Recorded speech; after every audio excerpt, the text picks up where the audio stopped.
Welcome guys, আপনাদের সবাইকে বাংলাদেশের রান্নাঘরে স্বাগতম।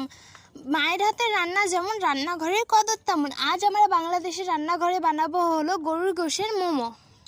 গরুর গোশের মোমো বানাইতে গেলে আমাদের যে যে উপকরণ লাগছে, এখানে আমি নিয়েছি হলো এলাচ, ডালচিনি, এটা হলো তেজপাতা, জিরে বাটা, হলুদের গুঁড়া, পেঁয়াজ, শুকনো মরিচের গুঁড়া, আটা, গরুর গোশ, আর এটা হলো রসুন, আর নিয়ে নিয়েছি হলো টক দই। প্রথমে আমরা কড়াইতে অল্প করে পানি দিয়ে নিচ্ছি। এবার দিয়ে দিলাম আমরা এর ভিতরে অল্প করে লবণ।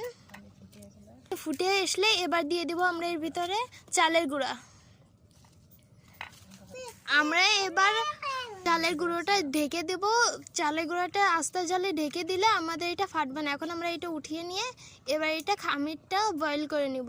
আমাদের চালের গুঁড়োটা মাখানো হয়ে গিয়েছে। এইবার আমরা গরুর গোশটা রান্না করব। প্রথমে আমরা অল্প করে কড়াইতে তেল দিয়ে নিব। এর ভিতরে আমরা পেঁয়াজ কুচি, এখানে এবার দিয়ে দিব আমরা আস্ত শুকনো ঝাল কুচি কুচি করে। এবার দিয়ে দেবো আমি ডালচিনি, এলাচ,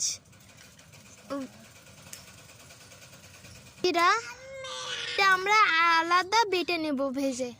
এইবার আমরা আবার ওই কড়াইয়ে তেল দিয়ে নিব পরিমাণ মতো। দিয়ে দিব এর ভিতরে আমরা গরুর গোশ। এর ভিতরে 2 টেবিল চামচ শুকনো ঝালের গুঁড়া দিয়ে দিব, মতো লবণ, হলুদের গুঁড়া, দই, রসুন বাটা, আর আমরা যেই মশলাগুলো ভেজে বেটে রাখছিলাম সেইগুলা।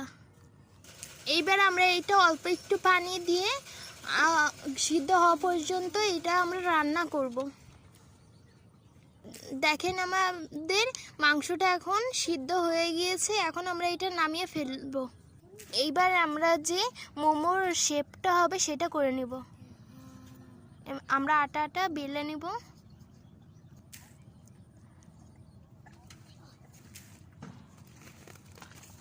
এবার আমাদের আটা বেলাটা হয়ে গেছে। এবার আমরা যে মাংসের পুরটা রাখছিলাম সেটার ভিতরে দিয়ে দিব।